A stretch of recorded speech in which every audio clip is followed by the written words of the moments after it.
what ends up happening is that a bunch of guys, Jeremy included, sent me a bunch of these peppers, and I dehydrated them, and I ground them into this powder that we ended up calling hate dust, because your mouth was going to hate you and your butt was going to hate you. Welcome to the KnifeWife podcast. I'm Suz, married to Bob Terzuola. This podcast is about couples who live, love, and work together. It has little to do with knives.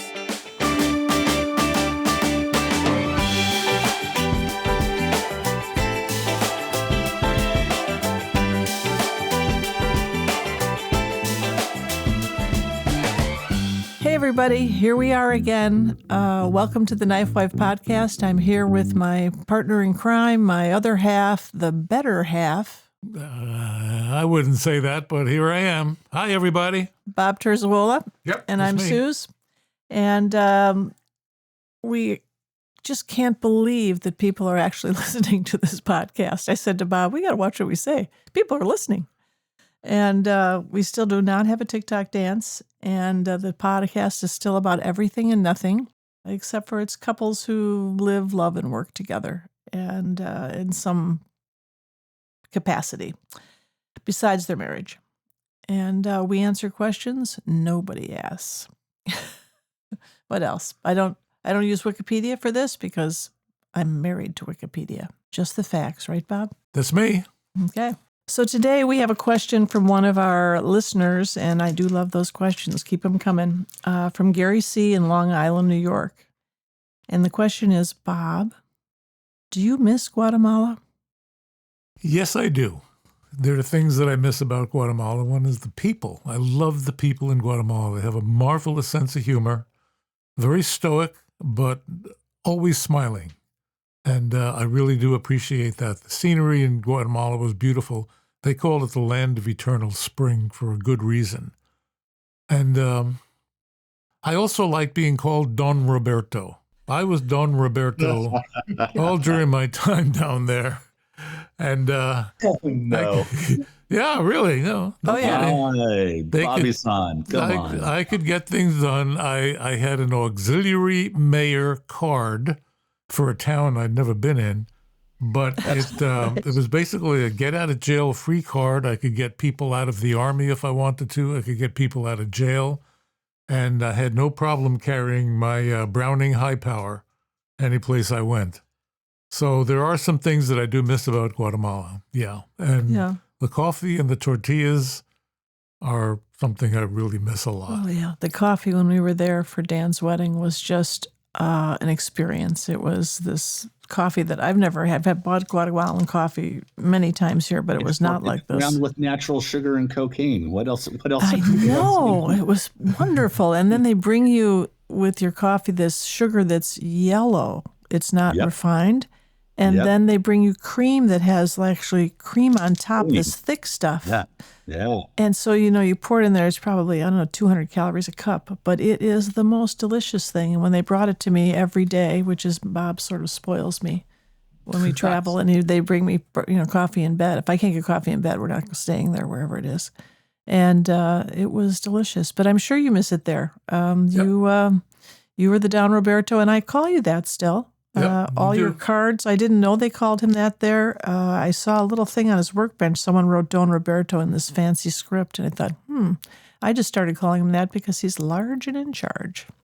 And someone told me the other day that I was a sexagenarian, and I'm going to be 69 on this birthday, and I thought when I was younger that would be a more fun age than it turned out to be. However, I'm doing a lot of things I like to do, so it's good. But a sexagenarian to me sound like somehow there would be sex involved. I don't know. I renamed that. I know what it comes from. I took Latin, but anyway, what else, Bob? Anything else? No. Let's get moving here. All right, let's get moving. We got some really good guests here today. We do. We have someone who I call Farmer Rob and his wife Andrea, and he can tell us in a minute what that is. But say hello, you two. Hello, you two. I knew you were going to say Good morning, Bob and Suz.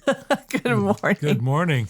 Are you using the video footage as well? No, they want us to go video, and we will go video once we have some advertisers, but right now, no. And I get a haircut. Yeah, well, the thing is, I used to, we tape 2 of these a week, and they're released twice a week, and there's a little delay. And that means I have to be dressed, and Bob has to be dressed, and twice a week, like real people, right? Like adults, or somewhat adults. And I'm always dressed. So I put on clothes for nothing. This is great. Let's go. Okay, that's what very Bob good. says. Clothes for nothing. Yes. Anyway, so and, I was in wardrobe in the movies, and so I know what to wear. But trying to get your husband to, actors are much more compliant than husbands as far as telling them what to wear. Anyway, so here we are with Farmer Rob and his wife Andrea, who run a wonderful charity, the Hate Dust Project, or the Hate Project, which I'm going to have them explain. First of all, Farmer Rob and Andrea, when I saw you 2 years ago at the show in Portland, I was just pulling in the parking lot, and I was so excited to see you because I hadn't seen you in a while. I jumped out of the car and I left it running. And I forgot I left it running. It was an e-car, so it didn't make a lot of noise. And my hearing's not as good as maybe young people like Nick, who turned the car off after a couple hours. He thought, well, I guess they're not going to get in here. But I want you to know I was so excited to see you two that I jumped out of the car and left it running. So I don't know if that's a good thing or a bad thing. I think it's a good thing. Could be. So why Farmer Rob? Because I think you're not a farmer, are you? So oddly enough, I am not. At the time, I sort of was. So when I first got out of the service, I did a couple of oddball things. I worked for a lumber company and a printing press, and managed a bicycle racing team. And I raced bicycles, which I know, given my current size, is astonishing to everyone. But Oh, no. yeah, and believe so I had this varied background, and I decided that I would go to school and use my GI Bill money to go become a teacher. And so one of my first kind of extra money gigs was I was teaching an after school program that built school gardens. And we live in a highly, highly huge ag area. If you draw a 100-mile circle around us, we have half the nation's ag, half the nation's dairy. Wow. And so the moniker just kind of made sense at the time. And so when we first started using kind of online knife forums and stuff, it was an easy nickname to hold on to. And it's a good nickname. Thanks, buddy. Okay, it is. And tell us how the Hate Project got its name. So the Hate Dust Project, the Hate Project, kind of for short, some years back, maybe about 10 years ago, kind of the fall of 2013, there was a bunch of us that were on an online knife forum called the Usual Suspect Network. Right, or USN. Yeah. Right, the USN for short. A lot of folks in that kind of knife, pocket, shrapnel, garbage, stuff that you put in your pockets, bottle openers and doodads, and a lot of folks use that forum. And so within that, you have a lot of interests and hobbies. And so there was a whole group of guys that were growing chili peppers at the time. And I had a background in doing that. And I came up with an idea. I had done some work for Make-A-Wish. And so Jeremy Horton and a couple other guys, Jeremy's a knife maker. One of my favorite knife makers. I mean, I would miss him. Go on. Yeah, we're growing what we call super hots, right? Which are really like kind of, if you think like a habanero or a jalapeno is hot, we're talking about, 10 to 100 times that level of heat, so. Yeah, peppers that you wear gloves to process and a mask. Yeah, peppers and respirators and stuff. And so. Did you have to get an ATF license to grow this stuff, or could you do it normally? There's stories about that. There's stories about me when I came to the first. So what ends up happening is that a bunch of guys, Jeremy included, sent me a bunch of these peppers, and I dehydrated them, and I ground them into this powder that we ended up calling hate dust, because your mouth was going to hate you and your butt was going to hate you.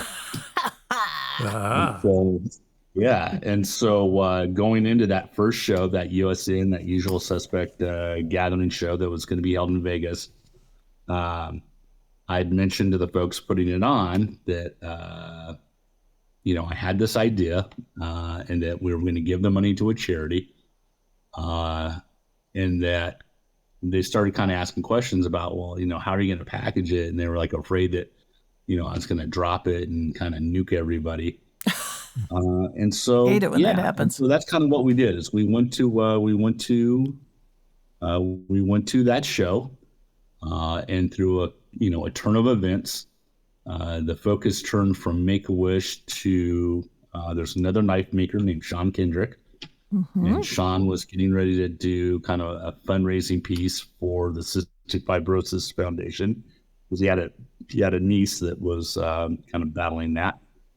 And so I really kind of didn't care what the cause was. I just kind of wanted to do this charitable thing. And so I helped Sean with his fundraiser. So I stood in the aisles when that show was huge. There was, hundreds and hundreds of vendors and a packed room. And I stood around and I kind of just stiff armed people into donating, buying these pepper shakers. And when folks would ask how much they were, I would just growl at them. I would just tell them, pay her, and pointing to Rachel Kendrick. And so, I stood between Jeremy and Sean's table and just really kind of begged people to donate. And so at the end of 4 hours, I had raised, between Anosh I had done kind of coming into that, I raised about $6,500, somewhere in there. Oh. In the course of kind of doing that show and doing those things, we met a young man named Stuart Ashner, who I didn't really know at the time, but in a conversation, he offered to have this company that he worked for kind of do a matching donation, but he would have to write the check. So it's not every day, that you look at a stranger and you're like, here, let me hand you a couple $1,000, even though I don't know you. I rolled the dice. He seemed like a good guy, and I figured, I could always get on a plane and track him down somehow. So, or the internet. Right. Yeah. And so by the time we got to Tuesday, $6,500 became $11,250, and we sent it off, and Sean, we made kind of Sean's fundraiser a success, and so that was kind of base A. And so you go home, and I've done lots of dumb stuff in my life, and I just thought that was going to be another kind of one-off stunt, and word kind of spread, and folks were like, "Hey, I'd have got in on that. That sounds fantastic." And so I took the peppers again, a couple months later, and we had some guys.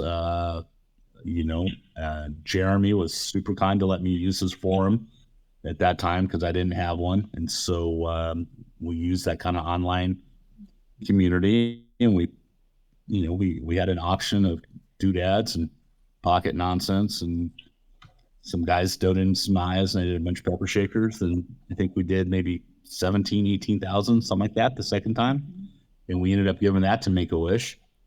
Wow. And it wasn't like a month or two later, people started hammering to do it again. And so I just, at that point, it becomes a thing, and I was like, all right, well, let's make this a thing. So. Okay. And at this point, were you shipping anything or were you selling everything at shows? I was doing a bit of both. I hadn't done a show since USN. So, since the Usual Suspect show in Las Vegas. And so, I was just I was selling online, and Andrea. Yeah, Andrea, were you the fulfillment department? Yes, I was the shipping fulfillment department, and it was really kind of an interesting time because PayPal, we weren't really using PayPal, but we were using PayPal, and there wasn't the shipping component that automatically shipped from your transactions. So I was literally paper and pen writing down these names, their addresses, how many tubs did they purchase, and then literally going into the USPS website and individually typing in label by label. And, I think even that first run, that first vacation and the Thanksgiving vacation, we probably had 200 packages go out. Yeah. And I still have that notebook that has all those original, supporters in it.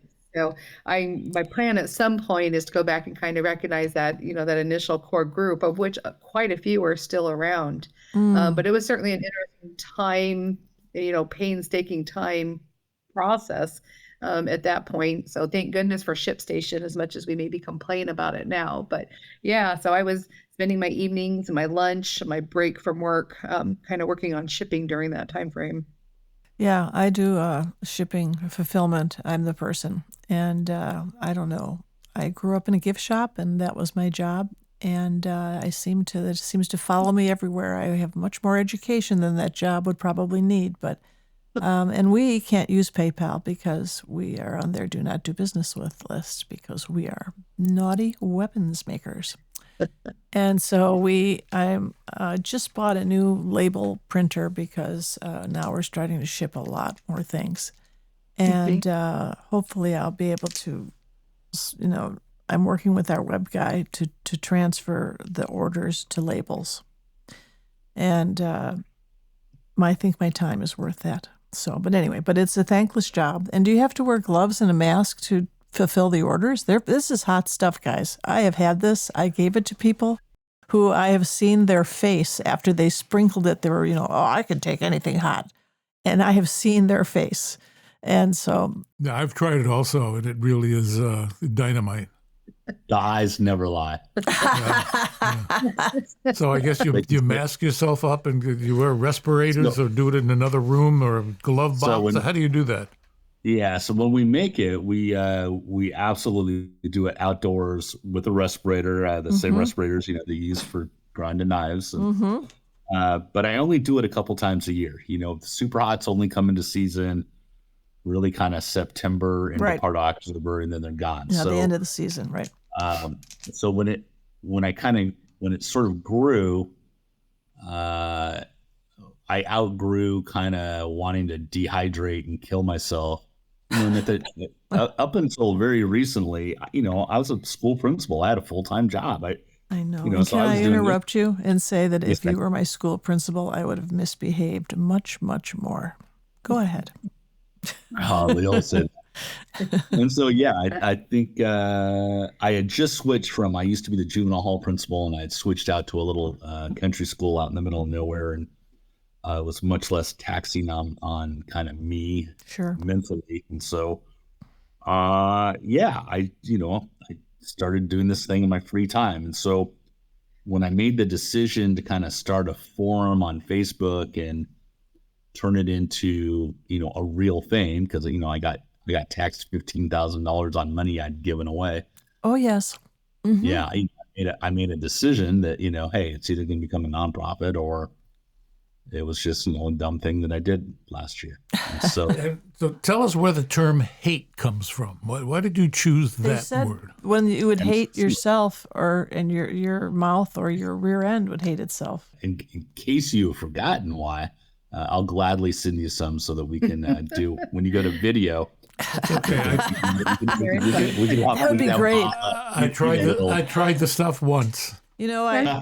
I watch a lot of comedians videotaping, and one of the things I watched them was at a fried chicken place that we love in Nashville called, what's it called? Party Fowl. And they have 5 levels of hot.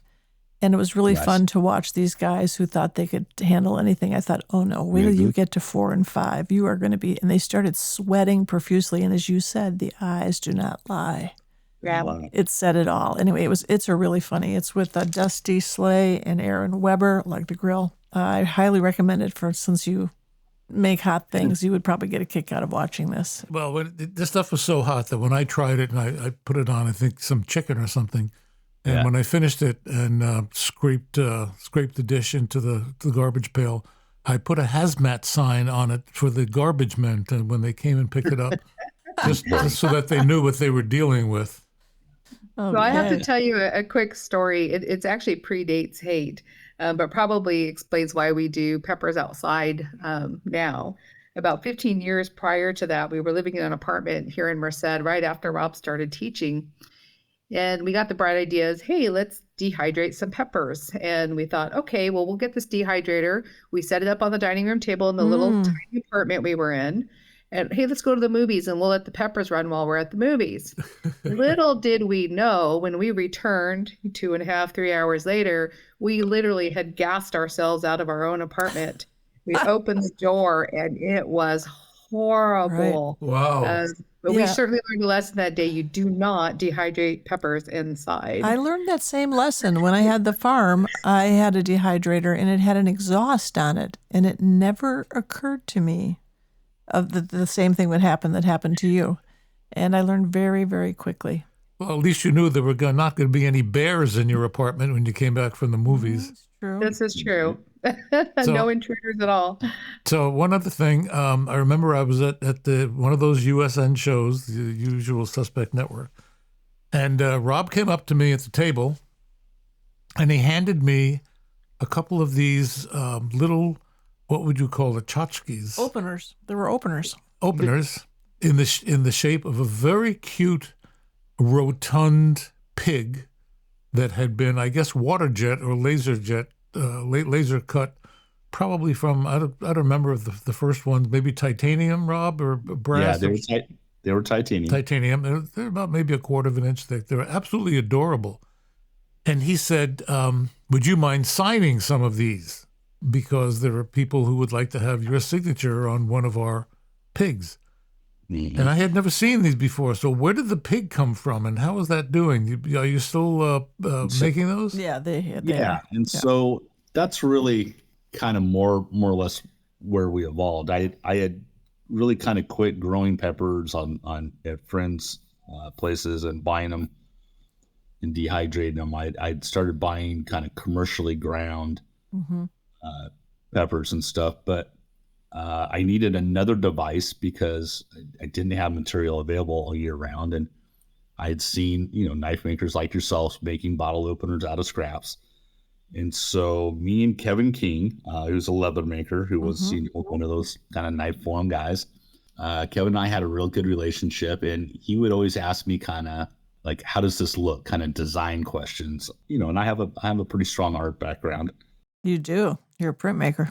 I did used to make prints, much like yourself. Yeah. And so I've dabbled in a lot of things. I did foundry work, and I did gallery work and printmaking and, drafting and drawing and stuff. So anyways, my first start in kind of fundraising anything was I was asked, I was kind of catering at the time, and I had my dentist secretary was working with a team of gals to put on a Make-A-Wish event here in Merced, and they asked if I could cook them like a luau pig for a dinner they had sold, and they were going to bring in Hawaiian dancers and stuff. And I was like, I cook anything. I'll cook it. I'll cook a pig. Yeah, you came into my house and I said, are the burgers done? You said, I don't have my thermometer or whatever. I said, well, no. Is there another way to figure this out? You were an expert. Yeah, I did cook dinner for you guys. And so,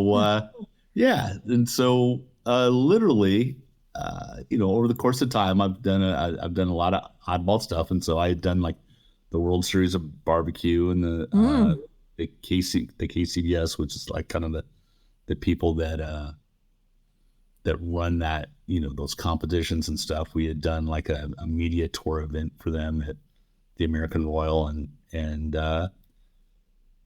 so people kind of knew me as the pig guy. They knew me as a barbecue guy. I cooked Ernie Emerson's grand opening there in Torrance. I cooked for probably 400 people there. Wow. And so with folks kind of knowing me as that, Kevin and I just started bouncing ideas back and forth, and between kind of my rudimentary, drawing a photo skills, literally on my phone with my finger, and Kevin sitting in, whatever he was in, CorelDRAW, I think. And it wasn't 30 minutes that we pretty much came up with that shape. And I sent him out to a bunch of guys. Tom Crine was one of the first guys, Jeremy Marsh, Horton, all those guys. All are knife makers. For people listening, all of them are. Mm-hmm. Yeah, all knife makers, kind of in that realm of guys were, all of my kind of friends and guys that I, had met through going to shows. And I sent them out as gifts. And so I'd actually made about 250 of them, and I didn't tell anybody. A couple guys knew behind the scenes. And so, yeah. So I sent them out to all the cool kids and let them post pictures of them and do stuff. And then that was it. It took me, when I finally put them up for sale, it took me about 2.5 days to sell all of them. And then it was on. I just never looked back. So over the, I've shipped to, I think, 18, 19 countries over the last 10 years. And and the customs form to those countries, what do you put that's in the envelope? A pig? I put a bottle opener. I put bottle opener, or I put metal art.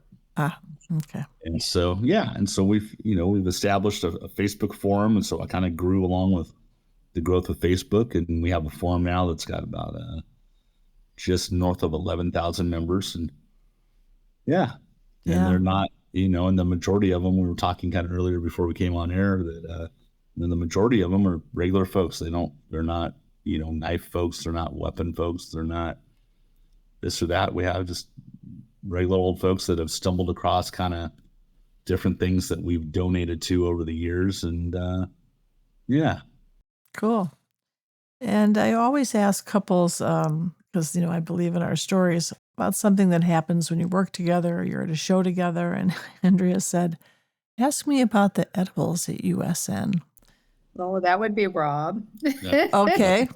The edibles is you. Oh, yeah. And still, and probably what we should point out at this point, because we haven't really said it, is that when I came up with the idea, I stayed with the model of, we're a charity-based organization, right? We're a 501c3.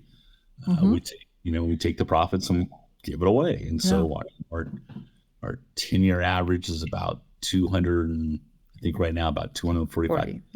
245K. I think I've given away like 2.4. Just shy of 2.5. Yeah. And for those of you who are not good at math, that's $250,000. Nice work, guys.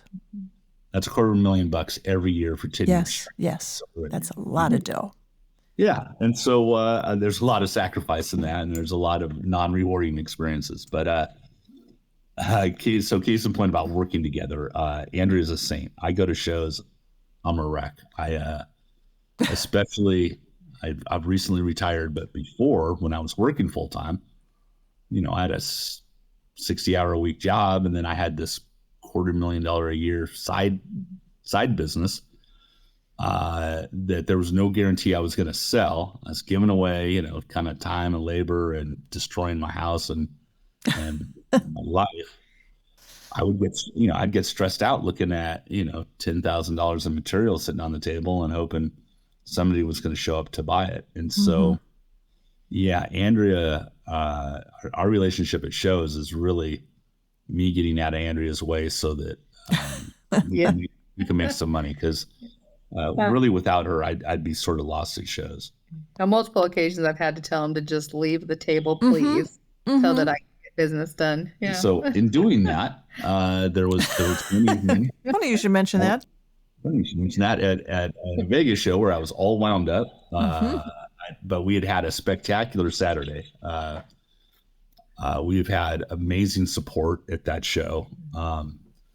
And we had, just this banner Saturday, that show would open on a Friday, pardon me. We had this banner Friday, I was down in the bar, probably celebrating a little too much. I wasn't celebrating too much at all. Actually, that's probably where everything goes wrong. And we had some friends, and they said, "Hey, try one of these chocolates." Mm-hmm. Like, I'm not eating that nonsense. That's not me. And then I was like, "Hey, man, I crushed it today. Like, give me one of those things." And about I deserve to be stupid. Okay. 20 minutes later, I was like, they're like, "What do you think?" And I was like, "I think that was not for me, because nothing's happening here." And so, one became two, and two became four, and God, and literally just nothing. I went back to my room, and I was like, So it's maybe like 3 a.m, maybe 4. I get up to use the restroom, and I put my feet to the floor. And mind you, I'm a bourbon drinker. I don't really. It's rare that I drink too much bourbon. I don't think there is such a thing, but I'm usually pretty well, like I don't stumble and bumble and fall into walls. And man, I stood up out of that bed and took a header straight into the wall. I had to wall walk to the bathroom. I get to the bathroom, and it's like the cartoon. It's like the old Looney Tune cartoons. I'm looking in the mirror and I'm shaking my head side to side and I'm watching my pupils just slow rack side to side. You know what I mean? And I was like, man, I'm wired. Like I don't know what to do. So those Vegas hotel bathrooms are always, kind of marble or fake Corian, like whatever the nuts on the walls. You said it clean. I remember sitting down and putting my head on the marble and just going, oh, this is nice and cool. And then kind of taking a header into the wall in front of me because, it's just a little closer. And so I wall walk back to bed, lay down. Excuse me, did Andrea, did you wake up during any of this wall whacking? So this particular year, I didn't actually stay in the room with him. My dad lives in Vegas. And so I had gone and spent some time with him and his wife, and Robin shared a room with a young man that's in our group that was helping us at the table. So I wasn't totally unaware of what was going on until, late the next day, really. Okay, so it's 3 in the morning. Yeah. So in the morning, I get a phone call from a pretty close friend of mine, and he says, "Hey, man, when you come to the table?" And this guy I usually go up and get up at, I'm usually up by 6:30 latest. Then now I'm up at like 5, and it's ridiculous, right? So So we would go to Earl of Sandwich and go, and while the girls slept in and stuff, we would go and get a cup of coffee and breakfast sandwich and just sit there and kind of visit and get ready for day 2 of the show. So he calls me and he says, "Hey, man, when you come to your table?" And I'm like, "Man, the show doesn't even open till 10." And I'm like, "Knock it off." And he's like, and this guy's never up before me. And he's like, "Dude, it's almost 11. Like, there's a line at your table. Like, where are you?" I don't know. The person I was sharing the room with had, pulled the blackout curtains and stuff. I was out like a light. So I stand up like, "Get it? What? What's going on?" So, now I'm in panic mode. And I go to stand up and my knees buckle again and I hit the wall. Bam. And so I yelled to Jerry Ray, those guys sharing the room, "Jerry, you got to get up." And so Jerry Ray literally had to like armbar escort me, like you're going to 86 somebody out of a restaurant. he had to bouncer style down, all the way down to the show. And I get there and my sweet wife was just so endearing, was so pleased with my performance. I'm just here to tell you, it was a super fun ride home. I can imagine. Yeah, I was a hot mess. Yeah. And the guy who called me to the table, he's getting ready to leave. He'd come for Friday and he was flying back to California on Saturday. He's like, "Man, you're a wreck." And I'm like, and he says, "Hey, man, I got to go to the airport." And I turned to him and I said, "Hey, can you go to Earl of Sandwich and give me a cup of coffee and a sandwich before you go?" And he's like, I'm late. I'm like, "Please." Yeah. So anyway, yeah. Don't take edibles for the show. Well, I've had a couple experiences with edibles. One is a much longer story, but at that same show, I didn't know you were going through this, but there was someone that we all know that he was vaping, and I thought he had a big vape box. He was constantly sucking on the thing. And I thought it was tobacco. Or I thought it was air, as they say, or water vapor. I didn't know it was in it. And it was the end of the show, and I'm sitting next to Alan Olishowitz, another knife maker, and I say, and this guy comes by and he said, "Hey, can I try that? I've never tried one of those," because me, I like new things. Sure. So I take a big, I have no idea how to puff on one of these things. So I take this huge hit, and as it's hitting my lungs, and I'm coughing, I can smell the dope, and I went, "Oh, I guess this is not tobacco. This is wacky tobacco." So I didn't have a delayed response because this was not my first time with the substance. And however, with this strength, I was not ready for it. So I'm sitting in this chair, and it was like a garage door opened. You could just hear it going cha-ching, cha-ching, and I was getting higher and higher. And I said, "Alan, do I look really high? He goes, yeah, you do. I said, oh boy. No.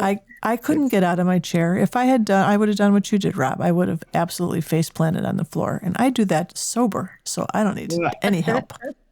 I thought she had abandoned me because I was at the table all by myself and she was over by Elishowitz and just and I'm sitting there and I Like that'd literally, be the first time. staring at the walls or the ceiling or something. I don't know what she was staring at. and so I said, please don't leave Alan right now. I need you here.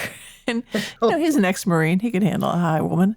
And so he sat there and laughed at me for an entire, at least an hour. And I had no idea of time, what was going on.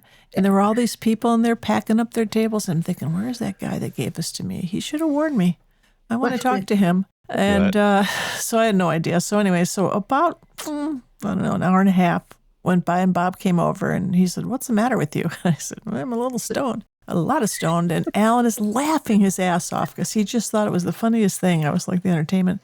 And, but like the garage door, opened at the same thing, all of a sudden I started to feel it wear off and down the door goes, boom. Oh, I said, I think I can stand up now. And I did. And, went on my merry way and Alan said goodbye. And I thank him always to this day for babysitting me, but I'll never do that again. So, yeah, but it was at the same show. And, at least in Las Vegas, if you're out of your mind, nobody's even looking. They don't care. Everybody's out of their mind. Right? So anyway, I've so enjoyed talking to you guys. I have a question about advice for other couples. What advice, Andrea, would you give other couples who are working together? I think just give each other grace. Depending on the situation, you're both going through different things, just through life in general. You're seeing things differently, even though you're together all the time, but giving each other grace. And he's giving me this funny look right now. What's the look? Funny. Get in front of the camera. We can't see. Yeah. Just kind of knowing each other's limitations, giving grace and just being there for each other and supporting each other. Yeah. And this has been quite a journey. Not one that we ever knew we were going to be on, planned to be on. But yeah. But thank goodness you are for so many people and the difference you've made in people's lives. So I can't say enough for that. And where to find you guys? Tell us where to find you guys. So I do most of the business out of our Facebook group, the Hate Dust Project. I'm on Instagram, but it's not actually me. It's actually my buddy Ricky Lopez as the Hate Dust Project, all one word. Okay. Ricky kind of helps him with that, make sure I'm actually posting content rather than nothing. Well, I have X amount of brain space, and it's just but mainly the Facebook group, and then we're also on the World Wide Web at main.thehateproject.com. There is a donate button on the front and reviews of kind of the stuff that we've done in the past, and you can look at the kind of things that we've contributed to. There is a running spreadsheet on there showing the contributions we make to different organizations over the last 10, almost 11 years now. It's pretty transparent. You don't see that with a lot of charities, I'll tell you that. I think I'm looking right now, kind of scrolling through here. So over the years, we've donated to, I don't know if I've updated recently, 854 different things. 854 different things. That's ridiculous.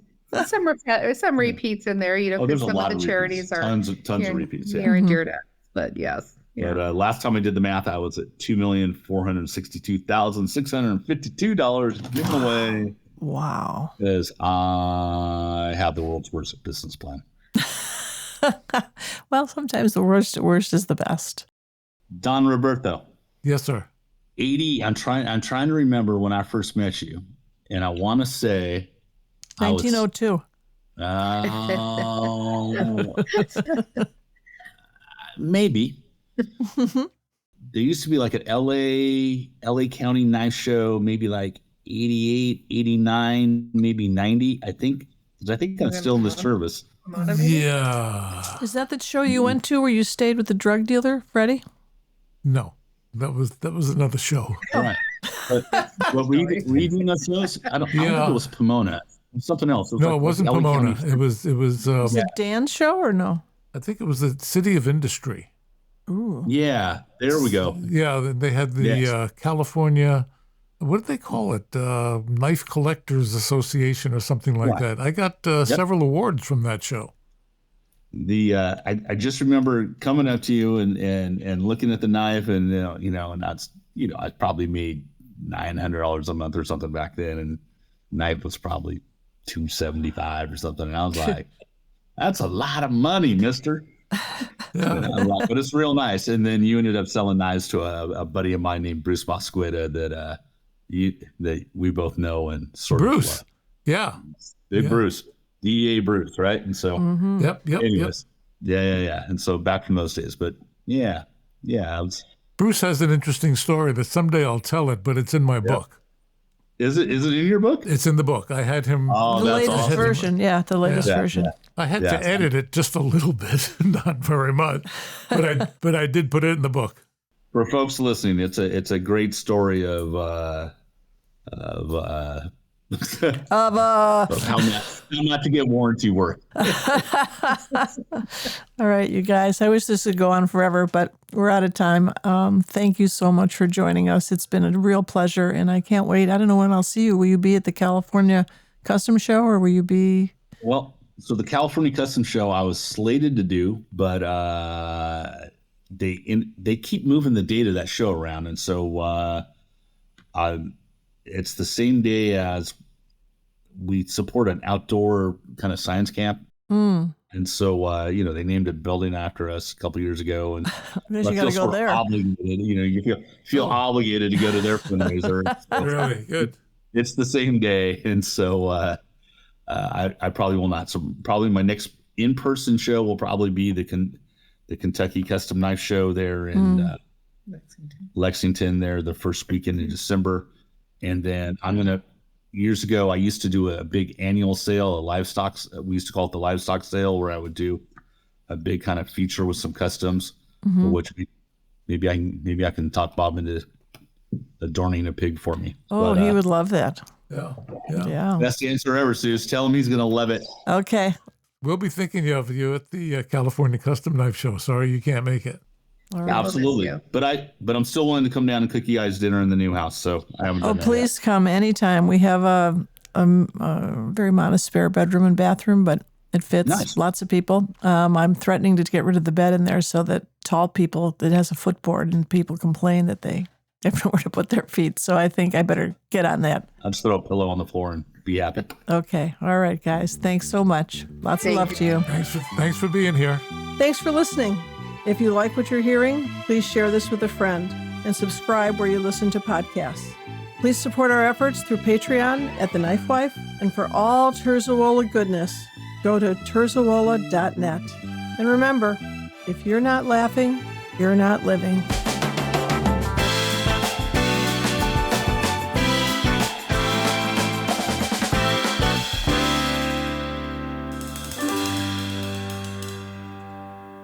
Comments and questions can be made on Instagram at the TheKnifeWife Podcast or our Facebook group, The TheKnifeWife Podcast. And if you're a couple who work together and would like to be on our podcast, tell us about yourself with an email at eccentricsuz.com or terzuola.net.